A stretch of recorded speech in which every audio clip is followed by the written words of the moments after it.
Hello, welcome to Scrap Time and the CHA Wrap-Up. In this episode, we're going to be talking about the mixed media products that we saw here at the show. And I'm joined by a few of my friends. Tami Morrison. Stephanie Hackney. I'm Christine and Nancy Nally. So I guess we'll start off by saying, talking about the big thing. There's lots and lots of mixed media product, but it all really does not really come down to what did Tim do? Pretty much. Yeah, yes. pretty much. What would Tim do?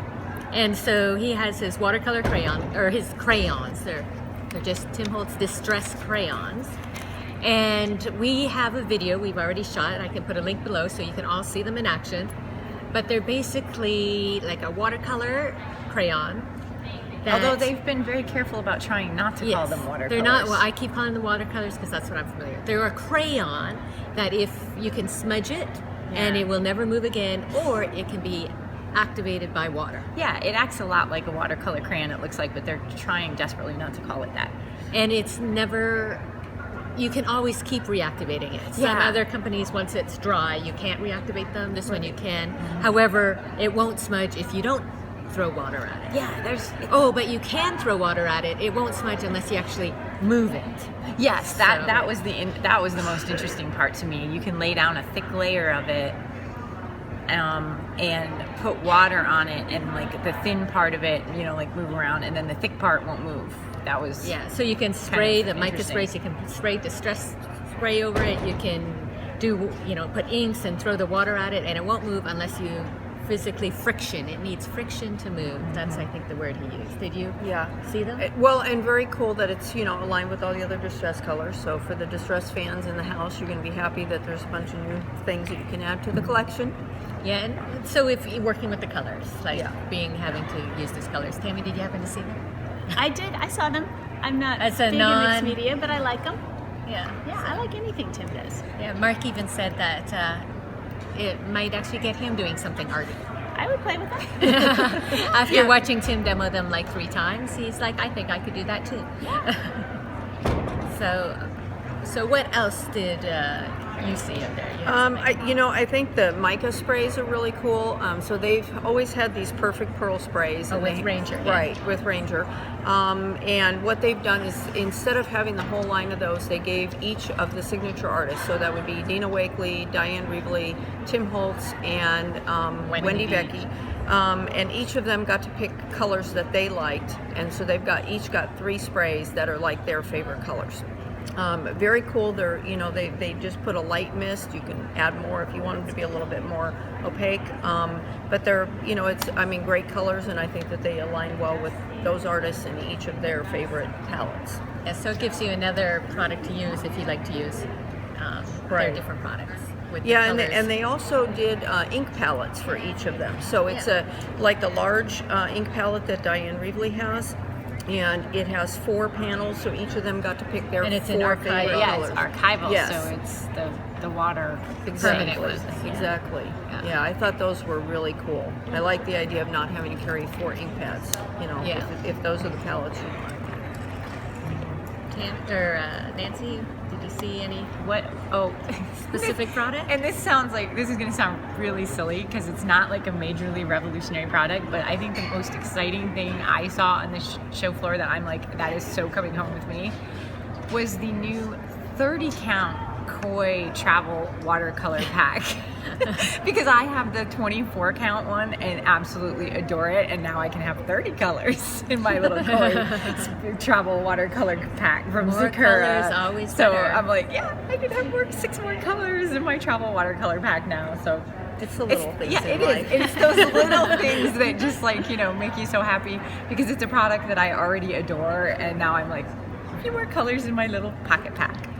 Another product I saw at a few different booths is the pigment, or some people want to call them dye powders. They all have their own name for them and their own little special things, but we saw them with Ken Oliver before with his color burst, and now Marion Smith had her pigments, and now Cosmo Cricket has their pixie dust, and Lindsay Stamp Gang, Tammy and I got to play with those. They're calling theirs dyes, not pigments.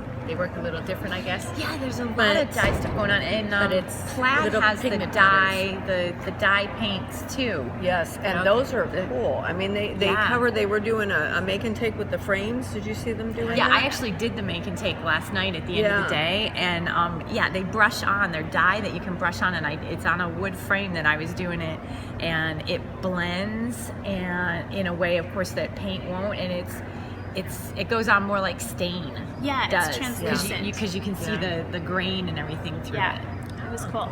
And the frames that they did an ombre, effect. So what was really cool is you could blend from one color into the other and get a really nice gradation. Yeah, It I wasn't did lined. like purple and pink, and then where it met in the middle, it blended. It was really nice. I'll check they that were out. very cool. Make my note.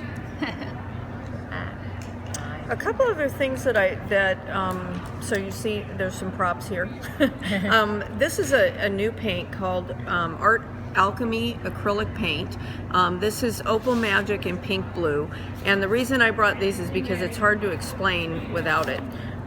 So you shake the paint up, and when you look at it, you're going to notice that it just looks blue in there with a little bit of pink in it. But what's cool about it is that you paint it on two different surfaces, and it's a totally different color. So on here, you get this nice iridescent blue color. Pick up a little bit of the iridescence. You paint the same on the black, and it's a totally different color. So one jar of paint, two different colors, which I'm sorry, I thought that was really awesome. That would drive me crazy because I would feel like totally never be able to figure out what color it was going to come out. Well, that's why they have this pink blue. So I guess that's basically the idea is, one's going to be pink, one's going to be blue, and they have like 12 different jars I would never of keep it this. straight. Which is also So- the colors of the year. That's true. Oh, Yeah. there we go. Good catch, Tammy. Good point. Pantone colors of the year. I've seen a lot of sparkle and iridescence and texture and Yes, this is true. shine. Yes, everything is sparkly, Glitter. shiny, glittery, happy. And then Faber-Castell had the asphalt texture paste. That was really cool. It was black and gritty, but it mixed really well with the gelatos. And so it didn't turn your gelato black per se. It just put color with the black. It came out really nice. Oh, I haven't made it over there yet. Yeah. I'm going to have to look at that. Yeah, and in fact, I think Prima has a similar product, one of the Finnabar products. She's got one that looks like asphalt, and then she's got like glass beads and mica that you can mix into your mediums. So a lot of Well, textures. Ranger just came out with the 3 different kind of texture paste things too, didn't they? No, the texture paste was before. It was the collage mediums. Oh, it was the collage The collage mediums that they've got this So time. with That's collage, right. so you have the choice of doing just your regular plain, like clear, and then there's the vintage finish, and then instead of the cracking, it's called crazing. So it's that really tiny Tiny, crack, fine, like yeah. in porcelain. So Yeah. you can use any of the mediums to get Yeah, different I was finishes. actually really excited about the vintaging one. I'm excited to try that. Well, and they repackage so they have the small versions Yeah, of so the you can mediums test. too, which is nice, Yeah. and it comes in a pack of 3. So it's a great way to get Yeah. to try a bunch You get of the them and see sample what you pack like. with Yeah, each of the so it's a finishes. lower price point to get all 3. Yeah. And you can test them out. So if you're new to any sort of molding paste or collage mediums, it's a great little way to get your feet wet. Exactly. And did you guys stop by and look at the mixed media line from DecoArt? No. So DecoArt came they're out, on my so list they're, today. they're folk art DecoArt. Definitely go by and look at it. They came out with a whole mixed media line, so it's like a repackaging, rebranding thing, and it is a kind of a kit model, right? That it's got just very simple products. So it's got the basics like black and white gesso, and they've got a matte medium. Let me just pull up my notes so I don't forget any of it. They have 3 paints, so they have a transparent soft gel paint, they have an opaque soft gel paint, and then a color spray. So the gel paints are super smooth, very easy to put on. You can move them around with the brush without getting the thick brush marks. The color sprays, they have an opaque coverage, but they're also water resistant, which is kind of cool. So you have to kind of see when they put them on. They've got some really cool tools, so applicators, texture tools, and brushes. They've got varnishes, and then they've got journals burlap blocks and stitch cards, some stencils, and then block printing stamps. So it's kind of, if you want to get your feet wet with that kind of art, it gives you kind of one thing to start with and only like one of each kind of product. So it's very simple and it's not confusing to figure out what works well together. So I thought that was pretty cool. Neat offering. Check that out still. There's only so many hours in the day here. I know. I have a huge list for today. Yeah. I'm going to be needing the track shoes I'm wearing. So I think it's pretty safe to say that a lot more companies are adding some sort of mixed media into their collections, right? Yeah. Because people want to experiment more. I think what happens is after you've been crafting for so long, you always want to evolve and try something new. So even though mixed media has been around for a while, more companies are saying, oh, here's an offering or here's an offering to introduce it to their customers. Well, even companies that aren't offering like the mediums and stuff are using mixed media concepts to market their existing product line, their papers and things like that. At Buttons Galore, where I'm social media manager, we just launched a line of embellishments with May Flam that is buttons and sequins and beads and stuff like that. And a lot of our display samples were mixed media collage type stuff for it, even though the embellishment line can also be used for cards and scrapbooking and things like that. So products to use with your mixed media. Exactly. Right? Yeah. I mean, people are using, are targeting towards that segment. So you have your paints, but then you want to put a collage element on or an embellishment on or whatever things that mixed media artists can use. Well, and I think that people who have been scrapbookers want to cross over and use what they have, but dabble in that as well. Yeah. Well, and also what I saw a few companies that came out with products that are kind of old school products, right? So how many of us had 1 million foam stamps, right? And then it was like not cool to have foam stamps. Everybody threw them away. Thank goodness I kept mine. But they have, there's like art foamies. They just came out with a bunch of new stamps that Julie Faye-Fan Balzer designed. And those are big, thick block stamps. And so, of course, with paint, those are much better than using rubber stamps because you can use them with paint, wipe them off, and you're ready to go. And then Block Walla has the block printing stamps, which I thought was pretty cool. So I think that there's companies that are looking at things that used to exist and kind of reinventing them in a new way. And with Julie, it's making it more interesting designs that mixed media people will want to use in their books, like larger prints and more updated designs. Because a lot of foam stamps would be like, here's this basic flower, really old school designs. Did you guys, did you go by the Krylon booth at all? A bit. I have not been there yet. So Krylon has a bunch of new spray paints. I thought those were pretty cool. They've got like chalky finish, sea glass, and metallic. And they did a media event, and they had their cupcakes made to look like the paint finishes. I know, and then nobody wanted to eat them. I actually tried the chalky. I think it's already on store shelves, if it's the one that I just tried.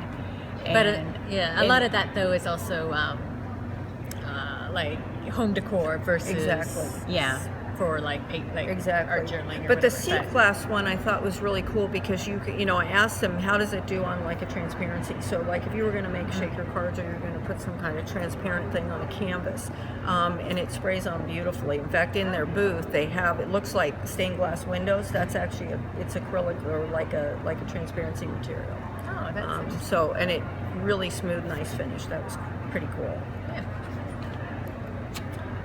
Pen blade. Anybody check out the pen blade? Yeah. I saw it when I was judging the Hot Product Awards. We have a video. Really interesting. We have a video of the pen blade. Yeah, I think that's going to be really cool for mixed media artists. Yeah, every craft. That's why they want it in 3 categories. Yeah. I think it's a great idea. Let's see anything else. Tons of coloring books. Zentangle's still hot and making a comeback, and people are starting to do cross promotion. So one of the companies over here has the Zentangle that they've combined with embroidery. So they're printing the Zentangle things out on fabric, putting them in an embroidery hoop, and then you do your embroidery through that. Which, that's a form of mixed media as well, pairing 2 different things. The one product I did see was if Julie, she uses deli paper all the time, but who wants to buy this huge thing of deli paper? Well, Tim Holtz came out with a roll of blank tissue paper, which I think is almost a similar product, So you can get that deli paper look in a much smaller, less expensive, or easier to find format. And then lots of staples or like canvas and chipboard and cardboard and things that you can alter. So Graphic 45 came out with their biggest release of staples. So they've got binders and tags and tag books and all sorts of new things that you can go in and distress. Just like the ideology stuff that Tim Holtz comes out with every year. He's got some Prima really, added a bunch really of them cool to their ones. line too. Yeah, I think those are A bunch cool. of the heavy mat board weight of book, you know, the chipboard, mat board books right. that you can design. And Dina has a mat board now too. Yeah. Well, all and the then mat the board stuff. Yupo paper, Oh, which yeah, was the really Yupo cool. paper. So there's the regular one, and then there's the transparency or the kind of vellum looking one, which is kind of a plastic paper. And you can do some. I watched him do some amazing stuff with the distress stains on that, or not distress stains, alcohol inks. Yeah. Very cool product. Yeah. So I think we can say there's a lot out there for mixed media artists, and you can check out all our coverage and our videos. We'll put links below too for some of the products we talked about, and just check out with your local scrapbook store or retailer to see what they're carrying and tell them that you want these products in their store so you'll buy them. Thanks for joining us. Be sure to like our video and subscribe to our YouTube channel, Scrap Time Videos, to be the first to see the latest videos from CHA 2016.